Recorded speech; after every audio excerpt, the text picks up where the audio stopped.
Hello, friends, and welcome back to Finding Treasures in the Trash. I'm Carrie Jacobs-Crovetto, and have you ever wondered about what's in the stars for you?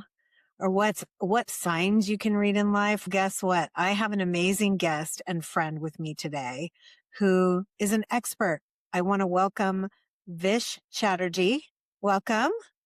Thank you, Carrie. I'm so excited to be on Finding Treasures in the Trash.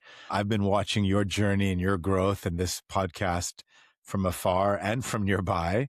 And I'm just delighted to be on a podcast with a dear friend, Means regardless of our so professional much. backgrounds, just a friend, a fellow spiritual seeker, and somebody who shares the memory with me of having visited the magical place of Rishikesh in the Himalayas. There are few people on this earth that have visited in that time when it was really a spiritually powerful vortex. It still is. It's just a little more hidden now.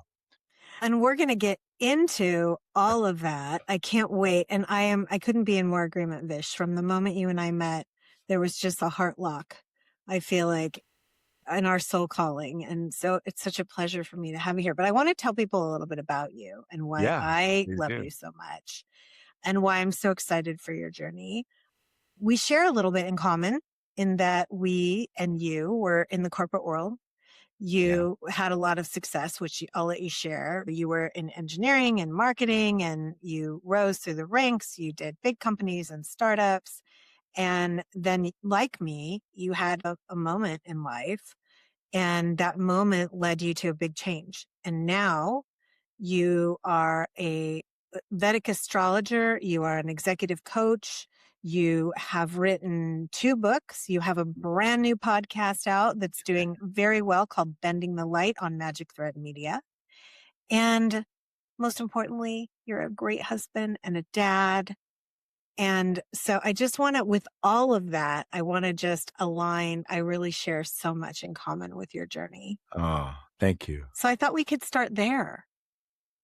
Yeah, let's do it. Talk a little bit about that. Just people, I think, on this show love hearing the story of how someone arrived to present time. Oh, goodness. How much time do we have? There's a whole book there, but let me try to introduce in a brief way.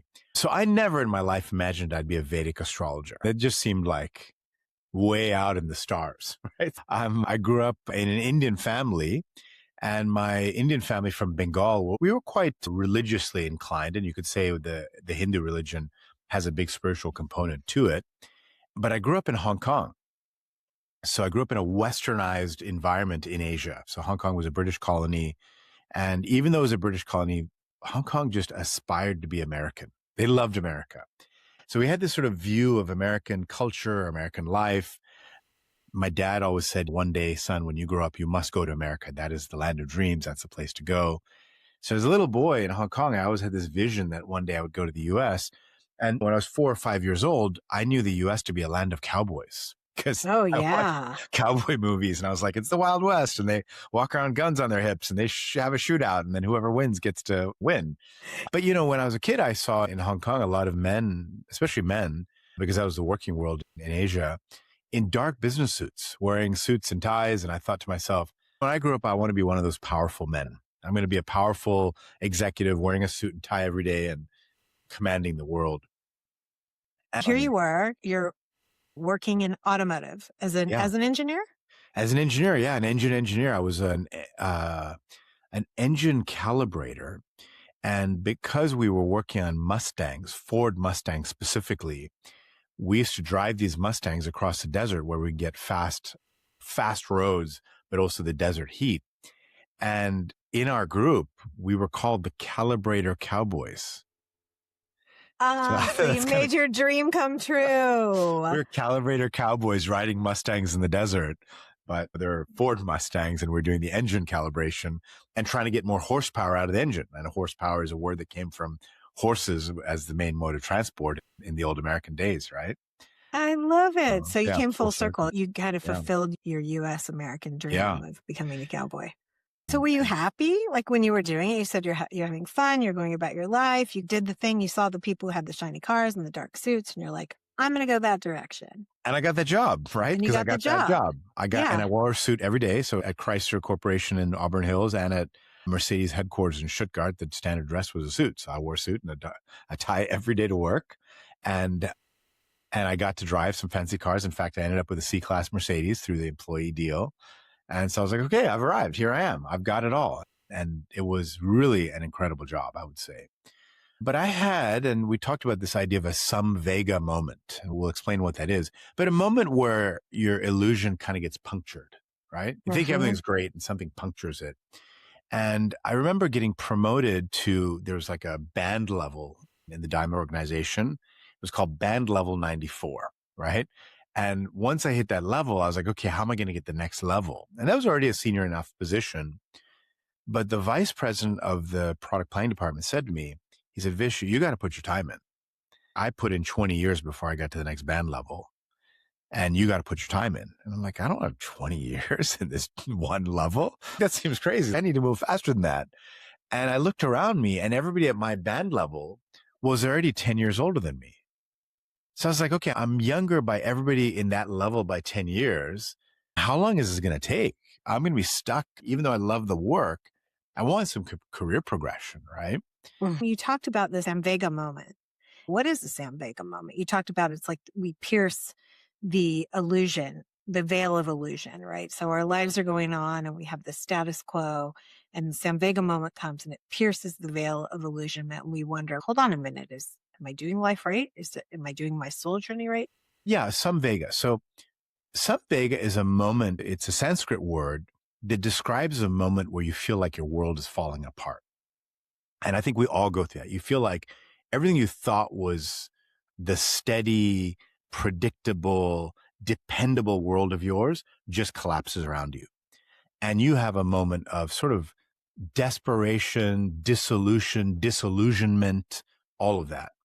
And in that moment, usually there's some treasure to be found. But at the time, it feels like trash. It feels like your whole world's gotten trashed. Gosh, I feel like the entire world is in a Samvega moment.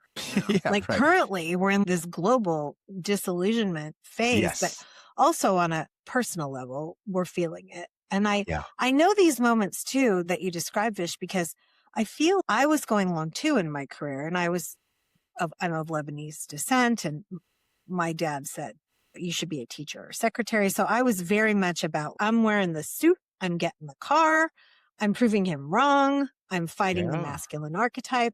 And I remember going along like in my 20s, and maybe I'd just be like, even just walking down to get the mail or taking a walk on the beach after work. I lived in LA, and thinking, just having a second moment of, wait a minute, it feels like there's something more going on here in my body. I felt there was like this body sensation I would get. Have we created all this? Is there something more? Am I buying into something? And then I'd be like, that's very hard to think about, or it's very inconvenient to think about, or what else am I going to do? Or how else am I going to make money? And I would just keep going with my life. Yeah, and that's what we do, right? So a Samvega moment, I love this is correlating to the title of your podcast, right? That the Samvega moment is the trashiest moment. Everything feels like trash. Everything feels like garbage. And that feeling is so horrible that we do everything in our power to prevent that feeling ever happening. So we make ourselves busy. We make ourselves close our eyes. We make ourselves not believe the whiteboard in my case, right? My friends are saying, hey, the industry you're in is about to collapse. And I'm like, I don't think you're right. You must have done something wrong, because I want to stay with the status quo. I don't want to have to face that reality, right? And I would say the other Samvega moment is when the vice president said to me, Vish, you're talented, you're good, but you got to put your time in. And when I thought about the time, I was like, that's decades. I'm like, that's not going to work for me, right? That's a Samvega moment. I'm like, well, I got the degree, I got the education, I got the master's degree, I did well in school, I got this prestigious job at Daimler Chrysler, and now this is what it's for. So I think that's what happens. I did this, I got to here, and now what? This is what's at the end of the tunnel? That's a Samvega moment, right? Yeah, I'm really pure trash. It feels like pure trash. It feels like pure trash. And I also remember being on to that, but still doing it. Do you know what I mean? Like I thought, what is it? I can remember I had this goal. You laugh a little bit at this goal, which was like, back in the 80s, the pay was so bad. And I had this goal, like, I'm just going to get to be an account executive in the ad agency world, and I'm going to break $35,000 a year. And then at that point, I will have made it. And of course, that came for me very fast. And then I thought, I'm going to get to be a vice president and break 100,000. Lo and behold, I'm a vice president by the time I'm 31. So I feel like there was a certain grace because in each of those moments, I hit that point way younger than I thought I would because I was just a crazy worker. And I remember having a moment in my apartment in New York City. I had this beautiful apartment on the Upper West Side. I'd just gotten over $100,000. I'm vice president at Deutsch in New York. And I can remember being on my knees in my apartment on the hardwood floor. I can remember the way the hard floor looked and felt and thinking, I did this all to prove to my dad I could do it. And am I even happy? I'm crying and thinking, actually, it was the impetus to me going to my first meditation retreat.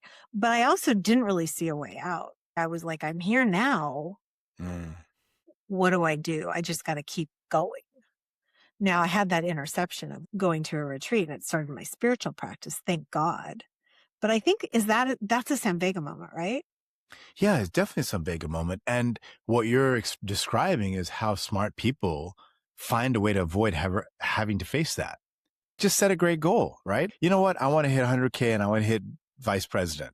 Make that your goal. Work your ass off on that. You never have to face it. You just ignore it. You just kick the can down the road, right? You just kick the can. But it does catch up eventually, right? But we find ways, just push it away, push it aside, fill ourselves. You know what? Let me just go buy this new bag, or let me go buy this new car, or let me just get this promotion, and I'll just focus on that, and it'll distract me from having to face the trash. But eventually it does catch up. It finds you. Karma finds you. Dharma finds you. Your life purpose will find you eventually, right? And so we have these moments where all of a sudden, everything that we thought was important to us, it's like the rug gets pulled out from underneath us and we're like free falling. What the heck? And that's the moment where there's an opportunity to find the treasure. So when did the big moment happen? So you went into tech and there's a few, too. Carrie. Yeah, there's a few. There's not the big moment. I think everyone's waiting for the big moment. I think everybody listening, you've had moments. You have had the moments. If you look back in your life, there are moments where you felt disillusioned, you felt not seen, you felt like it was all for naught. It was all for nothing. And that's the moment where something in you shifted, and you shifted a little bit in one direction. And I believe that life is a series of these Samvega moments, these moments of disillusionment that little by little point you towards a certain path. Right? Okay. I want to hear about more of yours then. So you're going along because you haven't made at this point in your story. You're in your early 30s, right? Yeah, I'm an executive. I don't get to wear a suit. You get to wear t-shirts and jeans on Fridays. I was like, what the heck is that? And of course, now in the tech industry, it's t-shirt and jeans every day. Yeah, it would be so weird to wear a suit. Most days now, right? I think it'd be so weird for a guy to show up in a suit, in a real formal suit to work. I would think I really would think they went to a funeral. Yeah. That would be the only reason I could imagine someone showing up in a suit. That's right.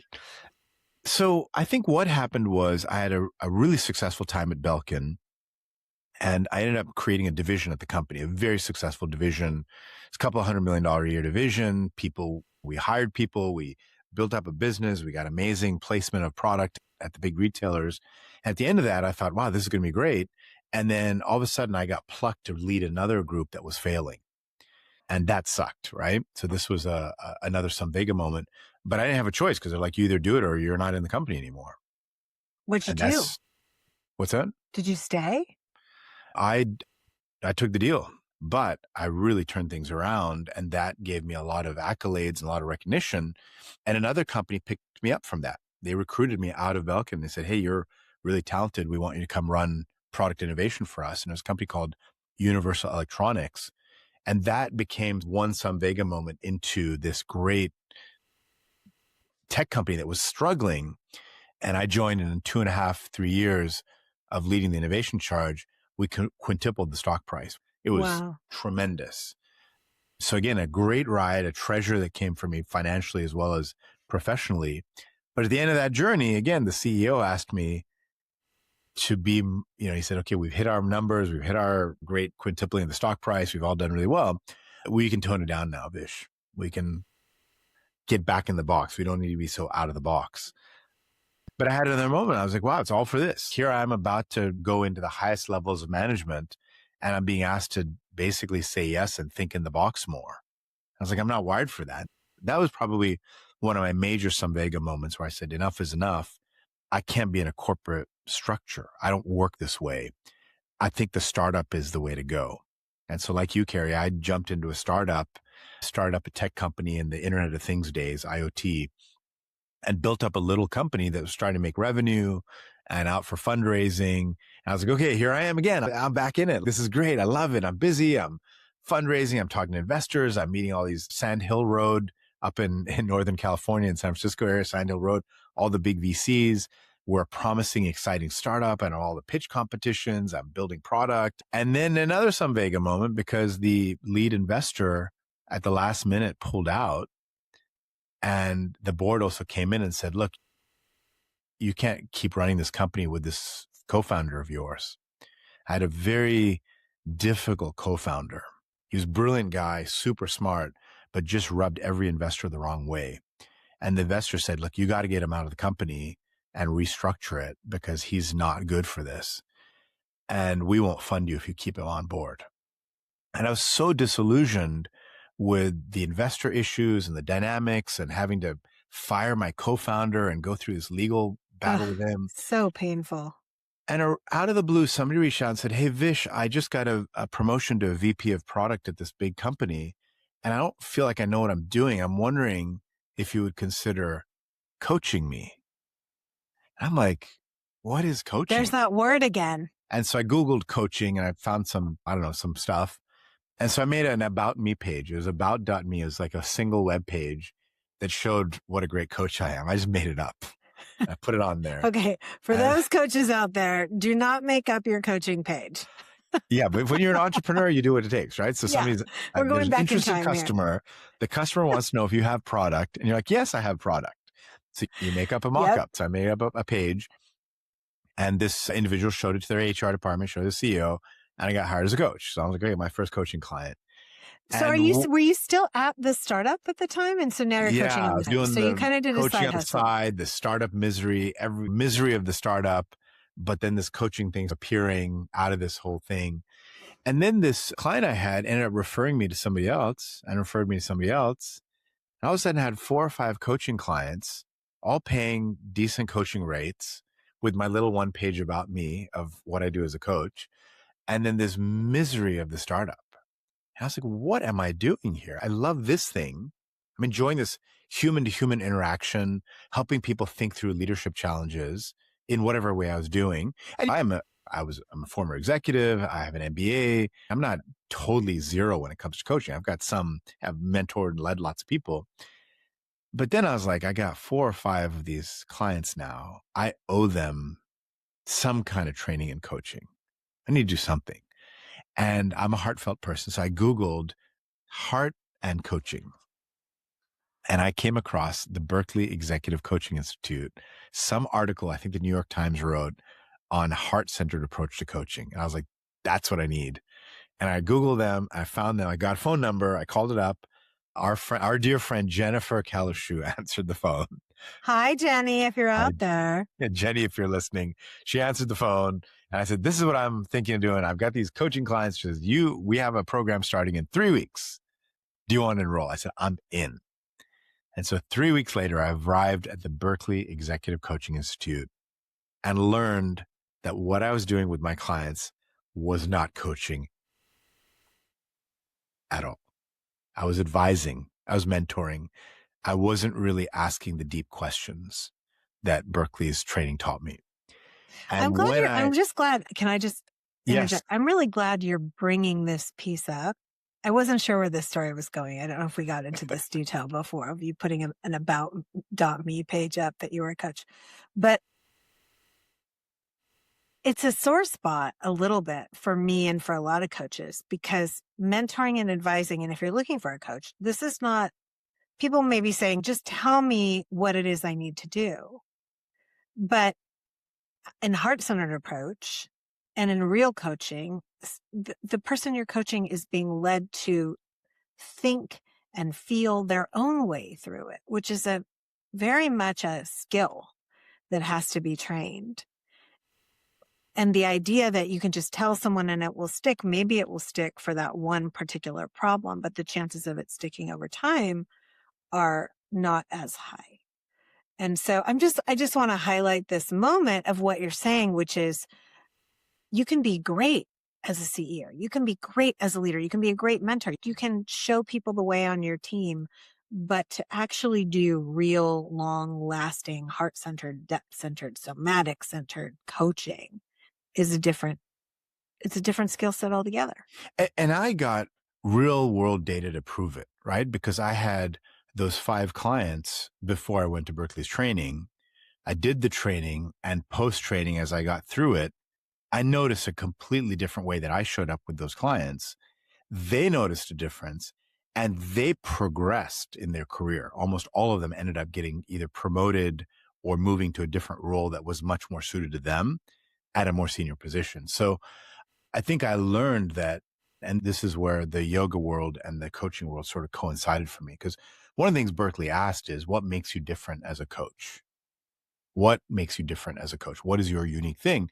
And I realized that my entire corporate career, as I was climbing the ladder, trying to become a cowboy in a suit or whatever I was working towards, there was always a yoga practice. There was always a meditation practice. Every day without fail, I woke up in the morning, I did my yoga practice, I did my meditation practice, and then I went forth and conquered. And what I realized is after 20 years of yoga, I could potentially bring the teachings of the yoga philosophy and merge them and integrate them with teachings of management philosophy. So it's kind of like MBA meets yogi. And it's funny because my first book was called The Business Casual Yogi. How do we take the business casual and merge it with the yogi? The yogi in a suit, you could have called it. But what I learned is that a lot of the things I'd learned in the yoga tradition made sense for leadership and management.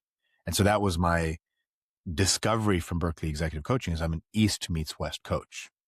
And this is something you and I have talked about a lot, because I think for me anyway, it's been so easy to feel my way through this, right? I know that what I do in meditation, what I did in my yoga practices, and what I did in all my healing practices was directly applicable to my life as a leader. Yes. But it's also hard to really, I found it hard, I don't know about you, to explain those two worlds in ways that people don't think it's really woo, or what would Vedic astrology have to do with a decision I need to make as a CEO? So the thing is, it turns out that the yoga system is not a gymnastics exercise routine, right? It's not a twist your body in a pretzel. It's not that. It's actually a system of human development. It's a system of personal development. It's a system to connect to your deeper, authentic self. And today, leadership is all about how do you be a more authentic leader? There's a system to connect your authenticity, and it's the yoga system, right? So naturally, the philosophies of yoga teach you to connect to your higher self, which is what leaders are looking to do anyway. But the correlation that I found in the yoga tradition, there's a thing called a guru. A guru is like some teacher. But we use this guru kind of in an odd way, with a capital G, where some Indian dude with a beard on a big pedestal and talking to thousands of people, and they're like worshiping his every word and falling at his feet. It turns out that's not a guru, right? That's something made up in modern times. A guru is actually a human being that serves as a servant to your own inner guru, your inner wisdom. So everybody has an inner being in them that is wise and connected, and we call it higher self in the spiritual intelligence tradition. And so a guru is somebody that is a servant to your inner guru, somebody who serves your inner wisdom. And what I learned in coaching is you recognize that the client has all the wisdom within them. And your job as a coach is to be subservient to their inner wisdom. Your job as a coach is to ask them questions that help unlock their own innate intelligence. At the end of the day, the client knows best. And we're talking about coaching high performance people, right? Yeah. Like in our work, we're coaching people who are very highly functional. They have the answers in them. Our job is to bring that out of them. And so this idea of a coach as a servant to the inner and higher intelligence of the client aligns with this idea that a guru in the yoga tradition is a servant to your inner wisdom as well. And I want to bring this, because I want to bring this podcast so far together, this episode, which is, as you were describing your ascent and your drive, I could see all of my Stanford students, because I'm facilitating a course at Stanford, Touchy-Feely, OB 374. And usually the students, they're MBA students, so they're usually on the slightly older side, right? So they're like 25 to 45, let's say. And they're in that sweet spot. Grow, next thing. How do I get there? How do I get there? And in most cases, they've been high performance their whole life, achievement oriented their whole life. And my guess is, from being with them for the last 5 years, I know they have regular Samvega moments. And yet that override, the sort of dominant part in them that's been conditioned to succeed, tells them, like, keep going. And I'm there to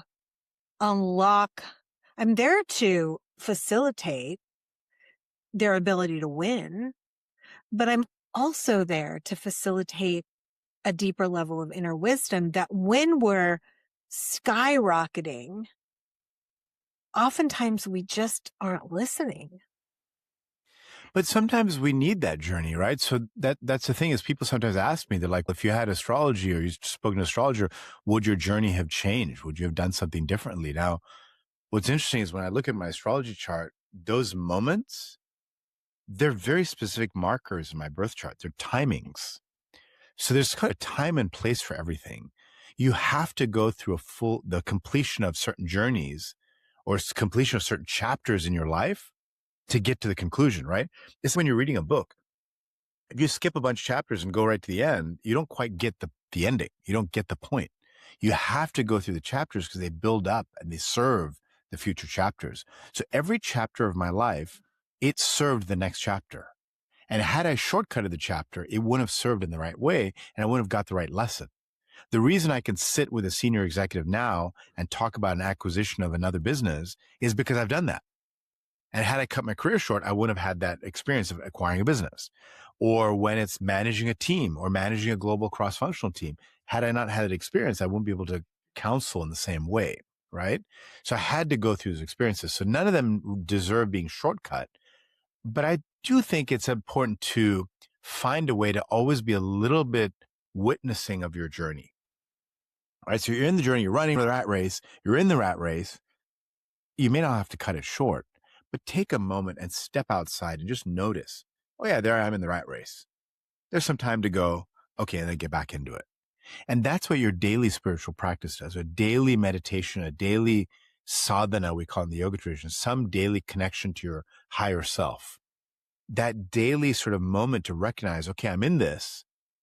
I have to do it, but I'm not going to get so lost in it that I end up sick, right? To happen. You end up so sick, you can't go to the next chapter.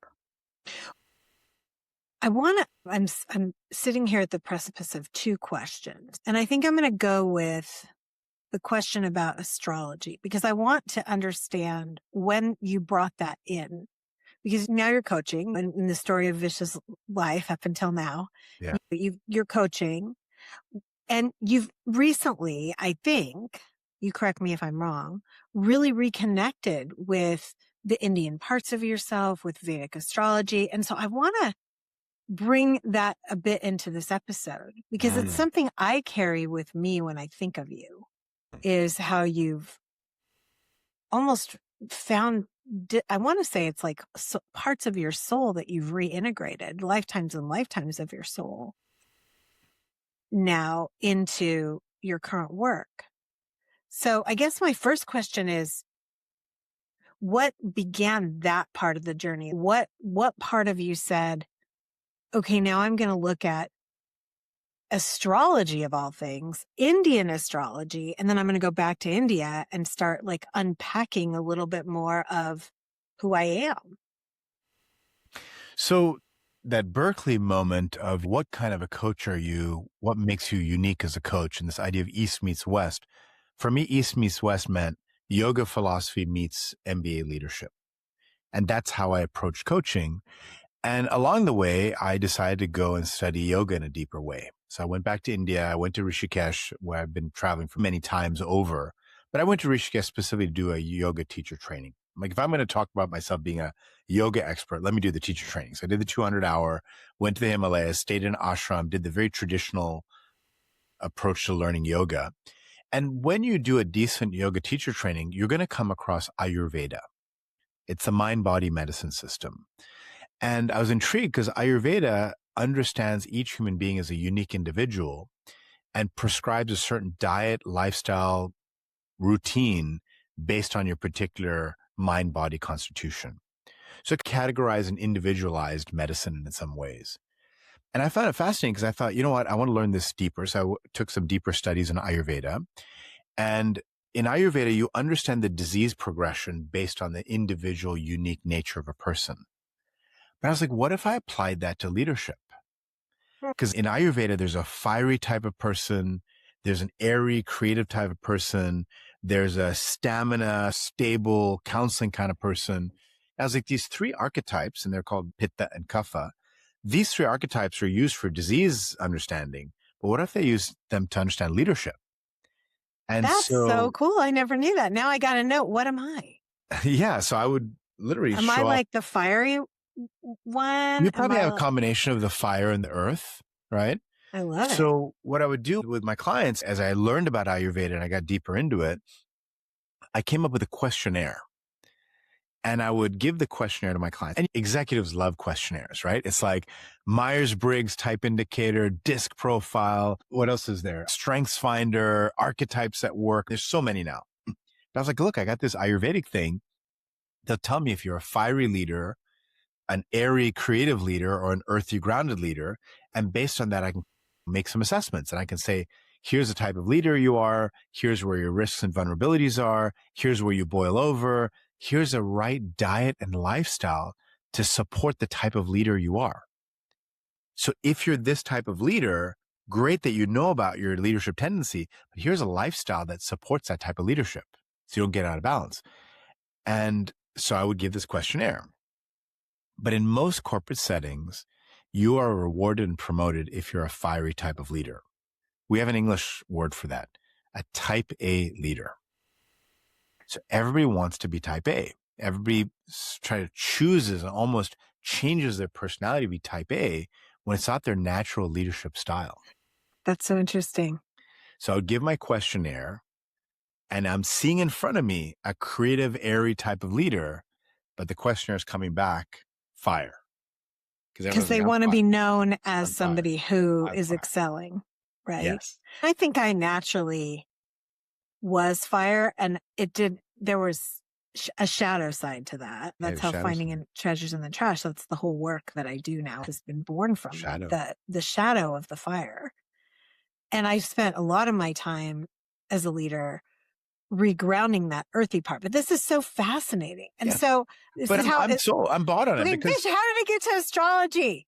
So I'm sold on it. I'm like, it's medical. There's a doctor training me on this. People like questionnaires. I'm all good. I'm safe right now. So I go to this doctor who's my teacher. He's in Santa Cruz, Dr. Suhas. I said, Dr. Suhas, my clients are cheating on the quiz. They fill it out. Everybody's fire, but I can see in front of me they're not really fire. There's something else. I'm missing something. The questionnaire is not working. They're cheating on the quiz. So he said, well, it's very simple, Vish. Just look at their astrology chart and you'll know the truth. I was like, astrology chart? Astrology? That's like wacko woo-woo, hocus pocus magazine crap. I don't believe in that. I'm trained as an engineer. I'm an executive. Hell, you're a doctor. What are we talking about astrology here? He's like, no, look at the Indian Vedic astrology system. This is not a personality thing. This is a truth, a ground truth of the soul and how it's incarnated in this lifetime. I was like, oh, okay. So I went to a few clients that I was comfortable with. Let's say you were one of them. I'd say, Carrie, I'm doing an experiment here. Would you please share your birth time with me? And so I'd look up your birth time. I'd look up your chart. I'd put it on the screen. I'd say, oh, Carrie, I notice that you have a Leo rising sign, which is true about you, and that's very fiery. You probably have a fiery nature. How does that track for you? And the client would say, well, what would you say to that? I would probably say that it's the thing that got me to vice president at 31. There you go. And it was probably also on the shadow side, the thing that found me on my knees in my apartment, having one of my big Samvega moments. Because your fire, Leo, is your rising sign in your chart, and Leo is ruled by the sun, and your sun goes into the 6th house of disease and health challenges. So when you overload the fire, you'll end up with some kind of a burnout situation, which will affect your health. That's so true, Vish. And I have to say, so first of all, I want to admit something on the air here. I'm like a 50% believer in this. I was somebody who read my astrology. I would go to astrology psychic. But as I've gotten older, I'm like, really, is there really a map of my soul somewhere that said, and was it really based on when I took my first breath or came into the universe? I have a hard time with this. So I kind of want to know, I want you to convince me. Yeah, so I had a hard time too, right? I'm like, I don't know if this is true. Hey, Carrie, share your birth info. Hey, this is what I see. I notice you're out of the 12 signs, it's Leo, and Leo is very fiery, and the Lord is the sun. It goes to the 6th house of health.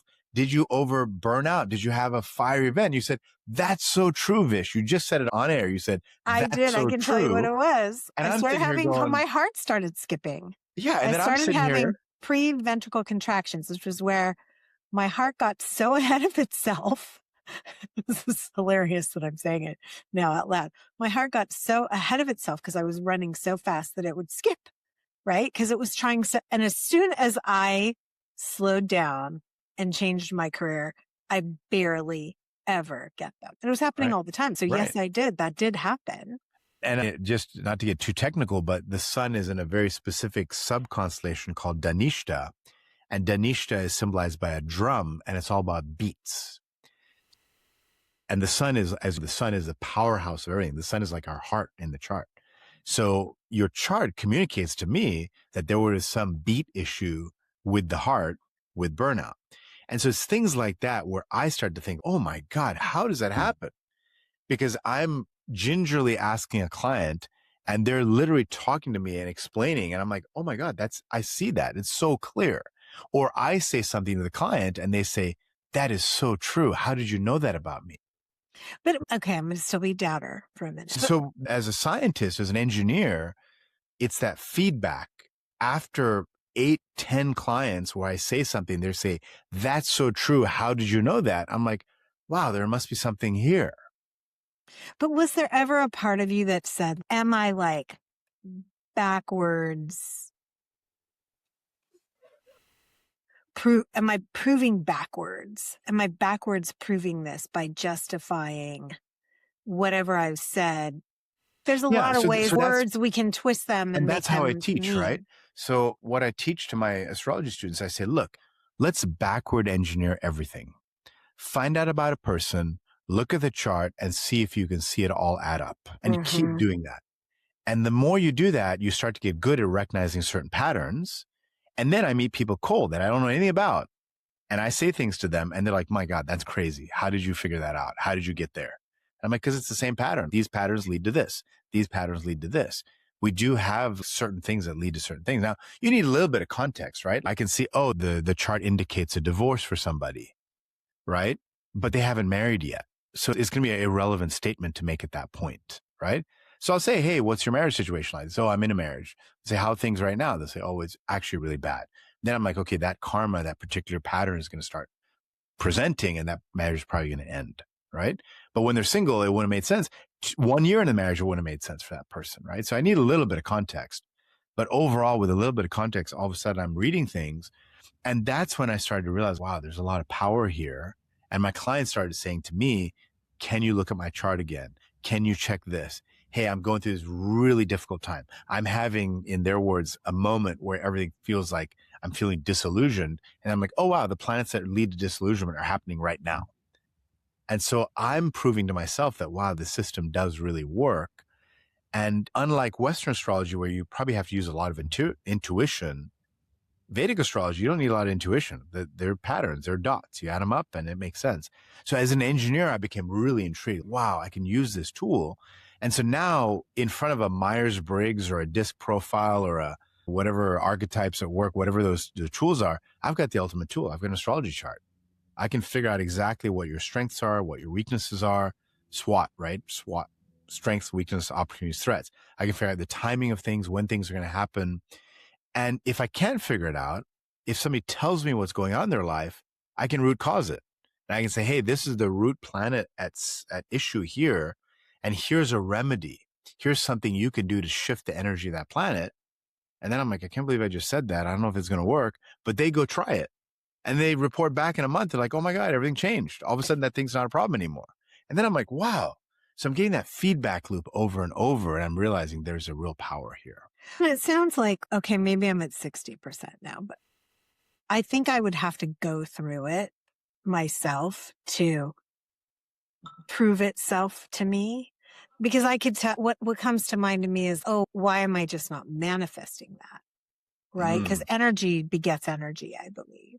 Yeah. And so is the chart based on energetics? Is it based It's energetics. It's so the thing is, the chart is, the idea is that whatever is in you is reflected in the universe. There's when we say in the Vedic system that I am, the universe is in me, the universe is out there and in here, and the macrocosm, so is above as is below, is what they say, right?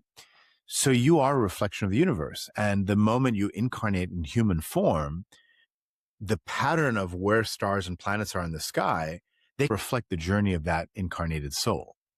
And so all I'm doing as an astrologer is plotting a chart or a map of the sky at the moment you're born and saying, here's these different planets and here's their various energies. So it's almost like I'm looking at a probability of energies, right? If you're born, Carrie, when you were born, if you looked to the eastern horizon, it was the stars of Leo that were rising.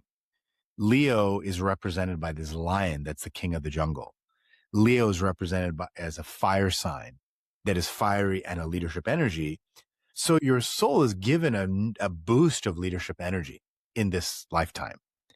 Now, you may not activate that energy.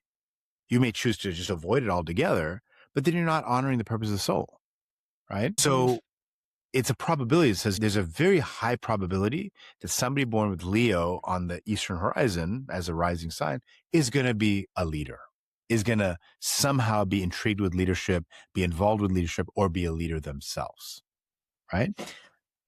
But like I said, the Lord goes into a certain part of the sky that causes health challenges. So you can add up and say, well, leadership will probably lead high probability of health challenge related to leadership. That's the underlying energy. Now, do you decide to avoid that energy, do something about it, make sure you live life in more balance so you don't burn out? Or do you go and learn for it yourself? And then down the road, an astrologer says, oh, this is why that happened, right? So, but wouldn't everyone have that? Or no? Are some people able to be leaders and burn hard and fast and they don't get health problems? Like they just Well, have it a depends on the capacity? chart. There's 12 different signs. There's 12 different rising signs, right? So you could be an Aries, you can be a Taurus, you can be a Gemini. An Aquarius is more of a follower. A Leo is more of a leader, right? So there's already that difference. And then whatever that sign is, the planet that rules it, there's a lord of every sign. Where does that go in the chart? There's 12 different locations that can go. So the permutations start to change. There's lots of combinations. So no two charts are exactly the same. And even if two charts are the same, people born really close to each other, the choices also change things. You have agency here. Yeah, so there is free will. There's free will. There's for sure free will, but there's overwhelming more energy in certain areas. And if there's strong energy, like you said, manifesting. If your chart shows that you could be a billionaire, definitely work on manifesting it. It'll likely happen for you. But if the chart has no indication of that kind of grandiose billionaire wealth, I don't care how much you try to manifest, it's not going to happen for you. So you can manifest things that are energetically already aligned. Okay. We're almost at close here for this, but I want to ask a couple more questions around your experience with all of this. So before you went through this big transition in your career, were you somebody who had a proclivity to, did you read your horoscope? Were you somebody who was into all of this? Or did this really happen organically as you moved through? Yeah, it's organically, because I never would have looked at an astrology chart or a tarot card or a deck. I just wasn't wired that way. I'm wired as an engineer and a sort of logical minded executive that looks for, right? It's because this system is proving itself to me that I'm like even behind it. I'm like, oh yeah, there's something there, right? But I'm skeptical. Even today, I don't sit and read my horoscope. I don't sit and look at it. I don't consult it on a regular basis. But when something is going in a difficult direction for me and I'm having a challenge, I'll look at it and say, okay, what's going on here? What's the root cause? And can I do something to reduce the severity of it? At the end of the day, part of the Vedic tradition is avoid the suffering that is yet to come. So we can do things to avoid that suffering, right? Suffering's going to happen. That's a given, but you can do things to minimize and mitigate it. And the chart helps us realize, oh, it's going to rain tomorrow. I should take an umbrella with me. Some people, you know what? I don't care if it rains or not. I don't care if I get wet. I'm not going to take an umbrella. I'm just going to go out there and deal with it, right? Sometimes it's nice to know the forecast. Hey, it's going to rain. Maybe I don't wear that outfit. Maybe I change the outfit. Maybe I wear some closed shoes. Maybe I take an umbrella. That's what astrology gives you, is a little bit of forecasting of here's the energetics and here's how to avoid getting completely drenched by that karma. I love it. And you've proven it out. You've proven it So out. far, yeah. And a really top astrologer is only ever about 70% right. So your 60% skepticism is actually quite healthy. Like 60% I'm there, 40% I'm skeptical. Yeah, because even the best astrologer is going to be 30% wrong. And because there's free will and there's other variables, right? Like maybe the person just didn't read the chart right, or maybe you as the client are not ready to receive that particular truth. So you won't get that out of the astrologer, right? There's many factors at play, like at a cosmic level. And I think those Samvega moments, if we ignore those and stick to the status quo and just keep climbing and keep doing, like our Samvega moment happens at the end of our lives. Poof, all of a sudden, like this is what has been my direct experience. Not that my life has ended, but that when I've turned towards the trashy moments, when I've fallen into them and said, what is here? What's this moment about? I actually had one this morning. I was in my kitchen and I thought to myself, my husband and I have fallen into this pattern of like, we eat dinner and then we watch a show. And I love art and television and film. I love it. And I'm not ashamed to say I love television. I love television. To me, it's the human experience writ large on the screen. Yeah. But there's a lot of shaming in certain communities around TV watching. And I happened to have a conversation with a friend this morning who was like, I never watch TV. And so I went into this whole thing this morning and I started blaming my husband. It's my husband's fault because he gets home and he's so tired and he commutes and he's like, let's just watch a show. And I had this whole moment where I was like, am I living my spiritual life deeply enough? And the truth is I'm not. And the truth is it's not his fault. The truth is there's work I have to do around my own intention and commitment to myself, to my life. And that just became very apparent this morning in this moment. And rather than going back to my status quo, which would be to say, I love my husband, he's the greatest guy, and he is. And he gives me so much, and we have, blah, blah, blah, blah. I'm just going to do the thing. I had a different moment, which is I need to figure out how I can gain more space for my spiritual practice. And that came through loud and clear for me. Yeah. Yeah. Making the space for it. But the stories in TV shows and in movies, it's almost like, what is the treasure in a trashy show? Totally. We talk about guilty pleasures in the TV industry. As in Universal Electronics, we're involved with TV a lot. So we always talked about this guilty pleasure. And now as an astrologer, I think, what is the treasure in a trashy show? The thing is, shows are telling human stories. At the end of the day, they're all human stories. And every show covers a range of human emotions. And in the Vedic astrology tradition, most of the teachings come through mythology. All of it comes through mythology. If you want to learn the secrets of Vedic astrology, you have to study the mythology, because the mythology is like an encoding of the secrets, an encoding of the energetic patterns of human nature. So I remember I did a retreat a few years ago and we called it The Gossip of the Gods and the Reality Show of the Planets. I love it. Because the planets are, in their mythology, are lusting after each other, cheating on each other, getting into fights and wars. There's all sorts. It is a reality show. If you get into the stories of the planets, it is a reality show. And from it, you learn about the reality of human nature, that we have jealousy, we have envy, we have temper, we get into fight, we get into all of it. And so when you watch a modern TV production show, you're actually watching probably a mythological arc in that story. And I think a good mythologist will recognize it right away. It doesn't matter what the reality show is, what the trashy show is, what the guilty pleasure, they're going to see that, oh, there's a mythological arc here. And you learn something about human beings. So it's not random. Like TV watching doesn't have to be a non-spiritual experience. I love this. So I just need to have more intention in my TV watching. Just enjoy because something's happening. Okay. And I think the best thing is if you can watch a TV show and say, you know what? I've seen that story before. It happened with my brother's uncle or whatever, cousin. Because what happens to me is when I'm looking at a chart, somebody tells me about their life. And I'm like, you know what? I've seen this story before and I know where the story is going to go. And that's how I make predictions. I'll say, hey, this is what's going to happen. This is the next chapter of your story. I've seen it before. This is the mythology. And how many times a mythology story, the arc of it is so similar to human beings' arc. It's uncanny. And then I'm like, okay, this is what happens in the mythology story. Let's see what happens for you. And a month later, I get an email saying, that's what happened. You knew the ending. So I just got permission to continue to binge on Beef season 2, which is amazing, by the way, and so profound. Yeah. So profound. Okay, before we end, we have one last thing we need to do. Vish, you've probably heard about that very famous trash can tarot. Yes. Which is where I spin the imaginary wheel and I pick a surprise question for you to answer. Are you ready? Okay. Yeah, I'm ready. Okay. I'm ready. Let's do it. Your surprise question.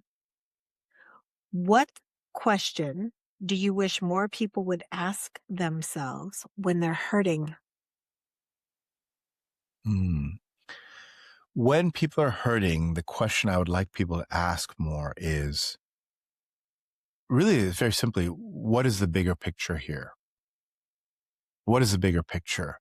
In the overall arc of my story, what is the context of this hurt? What is the purpose of this hurt? So yes, I'm hurting. I'm in the hurt. It doesn't feel good, but just step out for a moment and say, okay, my overall arc, overall context. What is the purpose of this? What am I to learn from this?